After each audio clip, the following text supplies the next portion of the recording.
ಗೃಹಲಕ್ಷ್ಮಿ ಹಣ 21ನೇ ಕಂತಿನ ಹಣ ಬಿಡುಗಡೆಯಾಗಿದೆ. ಸೊ ಇನ್ನೊಂದು 3-4 ದಿನದಲ್ಲಿ ಎಲ್ಲರ ಖಾತೆಗಳಿಗೆ ಬರ್ತಾ ಇದೆ. ಸೊ ಆಲ್ರೆಡಿ ಸ್ವಲ್ಪ ಜನ 21ನೇ ಕಂತಿನ ಹಣವನ್ನು ಅಕೌಂಟಿಗೆ ಫಲಾನುಭವಿಗಳು ತೊಗೊಂಡಿದ್ದಾರೆ. ಸೊ ಈ ಎಲ್ಲ ಒಂದು ಮಾಹಿತಿಗಳನ್ನ ನೀವು ನೋಡ್ತಾ ಇದ್ದೀರಾ ಸ್ನೇಹಿತರೆ. ಸೊ 21ನೇ ಕಂತಿನ ಹಣ ನಿಜವಾಗ್ಲೂ ಬಂದಿದೆನಾ ಬಂದಿಲ್ವಾ, ಯಾಕೆ ವಿಳಂಬ ಆಗ್ತಾ ಇದೆ, ಆಮೇಲೆ ಎಷ್ಟೋ ಜನರಿಗೆ 20ನೇ ಕಂತಿನ ಹಣ ತುಂಬ ಜನರಿಗೆ ಹೋಲ್ಡ್ ಆಗಿದೆ. ಕಾರಣ ಏನು ಅಂತ ಹೇಳ್ಬಿಟ್ಟು ನಾನು ಇವತ್ತಿನ ವಿಡಿಯೋದಲ್ಲಿ ತಿಳಿಸ್ಕೊಡ್ತೀನಿ ಸ್ನೇಹಿತರೆ. ಅದಕ್ಕಿಂತ ಮುಂಚೆ ಯಾರೆಲ್ಲ ನನ್ನ ಚಾನಲಿನ ಸಬ್ಸ್ಕ್ರೈಬ್ ಮಾಡ್ದಲೇ ನೋಡ್ತಾ ಇದ್ದೀರಾ, ಸೊ ದಯವಿಟ್ಟು ಸಬ್ಸ್ಕ್ರೈಬ್ ಮಾಡ್ಕೊಳ್ಳಿ. ವಿಡಿಯೋನ ಕೊನೆವರೆಗೂ ನೋಡಿ, ಅರ್ಧಂಬರ್ಧ ನೋಡಿ, ಅರ್ಧಂಬರ್ಧ ತಿಳ್ಕೊಬೇಡಿ. ಸೊ ನಾಳೆ ನಿಮ್ಮ ಹಣ ಸ್ಟಾಪ್ ಆಯಿತು ಅಂತ ಹೇಳಿದ್ರೆ ನೀವೆಲ್ಲೋ ಕೂಡ ಹೋಗೋದು ತಪ್ಪುತ್ತೆ. ಒಂದು ವಿಡಿಯೋನ ಪೂರ್ತಿಯಾಗಿ ನೋಡೋದ್ರಿಂದ ನಿಮಗೆ ಒಂದು ಸಂಪೂರ್ಣವಾದ ಮಾಹಿತಿ ಸಿಗುತ್ತೆ ಅಂತ ಹೇಳ್ತೀನಿ. ಸೊ ಇವಾಗ 21ನೇ ಕಂತಿನ ಹಣದ ಬಗ್ಗೆ ಆಮೇಲೆ ಮಾತಾಡೋಣ ಸ್ನೇಹಿತರೆ. ಫಸ್ಟ್ ಇವಾಗ ಏನಂತ ಹೇಳಿದ್ರೆ 20ನೇ ಕಂತಿನ ಹಣ ತುಂಬ ಜನರಿಗೆ ಪೆಂಡಿಂಗ್ ಉಳ್ಕೊಂಡಿದೆ.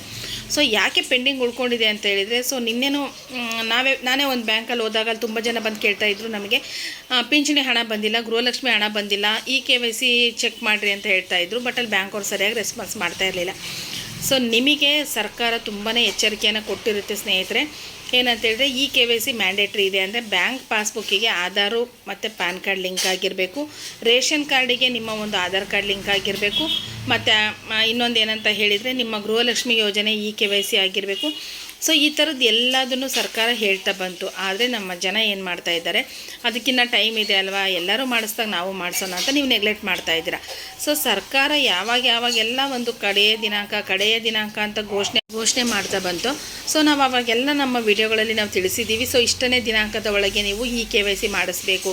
ಬ್ಯಾಂಕ್ ಪಾಸ್ಬುಕ್ ಆಗಿರ್ಬೋದು, ಆಧಾರ್ ಕಾರ್ಡ್ ಆಗಿರ್ಬೋದು, ರೇಷನ್ ಕಾರ್ಡ್, ಇದೆಲ್ಲ ಒಂದಕ್ಕೊಂದು ಲಿಂಕ್ ಇರಬೇಕು. ಲಿಂಕ್ ಇದ್ದರೆ ಮಾತ್ರ ನಿಮಗೆ ಹಣ ಬರ್ತಕ್ಕಂಥದ್ದಿದೆ.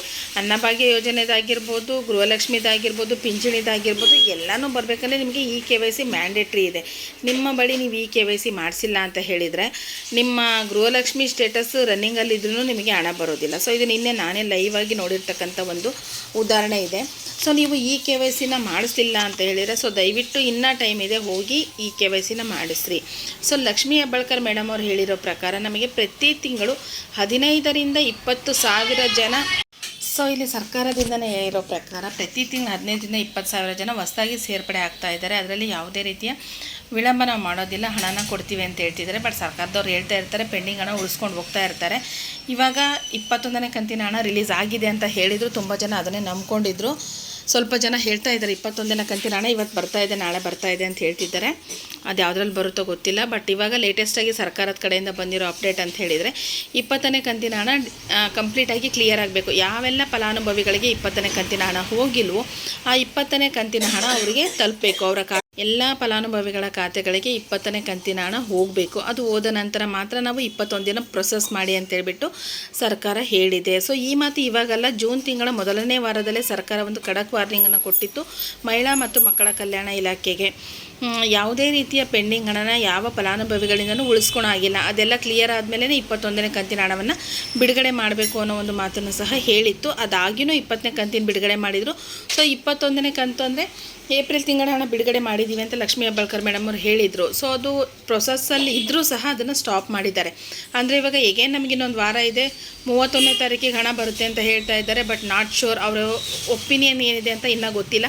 ಕ್ಲಿಯರಾಗಿ ಅವ್ರ ಸ್ಟೇಟ್ಮೆಂಟನ್ನು ಕೊಡಬೇಕು. ಸೊ ಇನ್ ಕೇಸ್ ಏನಾದರೂ ಈ ತಿಂಗಳು ಹಣ ಮಿಸ್ ಆಯಿತು ಅಂತ ಹೇಳಿದರೆ ನಿಮಗೆ ಮುಂದಿನ ತಿಂಗಳಿಗೆ ಹೋಗುತ್ತೆ, ಜುಲೈ ತಿಂಗಳಿಗೆ ಹೋಗುತ್ತೆ. ಜುಲೈ ತಿಂಗಳಿಗೆ ಬಂತಂತೇಳಿದ್ರೆ ಮತ್ತೆ ಅಲ್ಲಿ 3 ತಿಂಗಳ ಹಣ ಪೆಂಡಿಂಗ್ ಉಳಿಯುವಂಥ ಸಾಧ್ಯತೆ ಇರುತ್ತೆ. ಅಂದರೆ 21, 22, 23 ಏಪ್ರಿಲ್, ಮೇ, ಜೂನ್ 3 ತಿಂಗಳ ಹಣ ಪೆಂಡಿಂಗ್ ಉಳಿಯುತ್ತೆ. ಸೊ ಮತ್ತೆ ಹೀಗೆ 3 ತಿಂಗಳ ಹಣವನ್ನು ನಾವು ಯಾವಾಗ ಬಿಡುಗಡೆ ಮಾಡ್ತೀವಿ, ಏನು ಎಷ್ಟು ಹಂತದಲ್ಲಿ ಕೊಡ್ತೀವಿ, ಇಲ್ಲ ಒಟ್ಟಾರೆ ಕೊಡ್ತೀವಿ, ಸೊ ಆ ಒಂದು ಚರ್ಚೆಗಳು ಮತ್ತೆ ಸ್ಟಾರ್ಟ್ ಆಗುತ್ತೆ. ಸೊ ನಿಮಗೆ ಅವರಂತೂ ಹಣ ಹಾಕ್ತಾರೆ. ಸರ್ಕಾರದ ಕಡೆಯಿಂದ ಗ್ಯಾರಂಟಿ ಯೋಜನೆಯನ್ನು ಘೋಷಣೆ ಮಾಡಿದ್ದಾರೆ, ಅವ್ರು ಹಣ ಕೊಟ್ಟೇ ಕೊಡ್ತಾರೆ. ಬಟ್ ಇಲ್ಲಿ ಯಾರಿಗೆಲ್ಲ ಹಣ ಬಂದಿಲ್ವೋ ಅವ್ರು ಏನು ಮಾಡಬೇಕಂತ ಹೇಳಿದರೆ, ಒಂದು ಟೋಲ್ ಫ್ರೀ ನಂಬರಿಗೆ ಕಾಲ್ ಮಾಡಿ, ಅಥವಾ ನಿಮ್ಮ ಒಂದು DBT ಅಪ್ಲಿಕೇಶನನ್ನು ಡೌನ್ಲೋಡ್ ಮಾಡಿಕೊಂಡು ಅದರಲ್ಲಿ ನಿಮ್ಮ ಒಂದು ಸ್ಟೇಟಸನ್ನು ಚೆಕ್ ಮಾಡ್ಕೊಳ್ಳಿ. ನಿಮ್ಮ ಒಂದು ಗೃಹಲಕ್ಷ್ಮಿ ಯೋಜನೆ ಏನಿದೆ ಸ್ಟೇಟಸ್ ಅನ್ನೋದನ್ನು ಚೆಕ್ ಮಾಡ್ಕೊಳ್ಳಿ. ಅದರ್ವೈಸ್ ನಿಮಗೆ ಅದು ಗೊತ್ತಾಗಲಿಲ್ಲ ಅಂದರೆ ಸೈಬರ್ ಸೆಂಟರ್ಗಳಲ್ಲಿ ಚೆಕ್ ಮಾಡ್ತಾರೆ. ಸೊ ಅಲ್ಲಿ ಹೋಗಿ ಚೆಕ್ ಮಾಡ್ಕೊಳ್ಳಿ. ಕೊನೆಯ ಆಪ್ಷನ್ ಏನಂತ ಹೇಳಿದ್ರೆ ನೀವು KYC ಮಾಡಿಸಿದ್ರೆ ಇಲ್ವಾ ಕನ್ಫರ್ಮ್ ಮಾಡ್ಕೊಳ್ಳಿ. ಎಲ್ಲ ರೇಷನ್ ಅಂಗಡಿಗಳಲ್ಲೂ ಬಯೋಮೆಟ್ರಿಕನ್ನು ಕೊಟ್ಟು ಅಲ್ಲಿ KYC ಆಗಿರಬೇಕು, ಮತ್ತು ಆಧಾರ್ ಪ್ಯಾನ್ ಜೋಡಣೆ ಆಗಿರಬೇಕು. ಬ್ಯಾಂಕ್ ಅಕೌಂಟಿಗೂ ಸಹ ನಿಮ್ಮ ಒಂದು ration card, Aadhaar card link ಆಗಿರಬೇಕು. ಸೊ ಇಷ್ಟನ್ನು ಆಗಿದ್ದೇನಾ ಇಲ್ವಾ, ನೀವು KYC ಮಾಡಿಸಿದ್ದೀರಾ ಇಲ್ವಾ? ತುಂಬ ಜನಕ್ಕೆ ಅದು ಮೆಸೇಜ್ ಬರ್ತಾ ಇದೆ, ನೆಗ್ಲೆಕ್ಟ್ ಮಾಡ್ತಾ ಇದ್ದಾರೆ.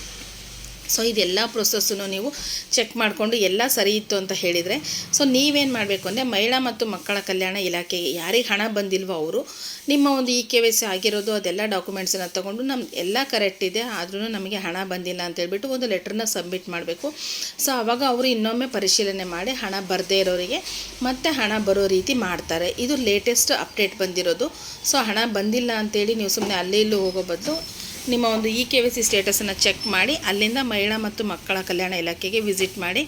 ಸೊ ನಿಮಗೆ ಹಣ ಬರುತ್ತೆ ಅಂತ ಹೇಳ್ತಾ ಇದ್ದೀನಿ. ಸೊ ಹೋಪ್ ಇವತ್ತಿನ ಒಂದು ವಿಡಿಯೋ ಹೆಲ್ಪ್ ಆಗಿದೆ ಅಂತ ತಿಳ್ಕೊತೀನಿ. ಕೊನೆವರೆಗೂ ಯಾರೆಲ್ಲ ನೋಡಿದಿರೋ ಪ್ಲೀಸ್ ಸಬ್ಸ್ಕ್ರೈಬ್ ಮಾಡಿ, ಲೈಕ್ ಮಾಡಿ, ಕಮೆಂಟ್ ಮಾಡೋದನ್ನು ಮರಿಬೇಡಿ ಅಂತ ಹೇಳ್ತೀನಿ. ಥ್ಯಾಂಕ್ ಯು ಎಲ್ಲರಿಗೂ.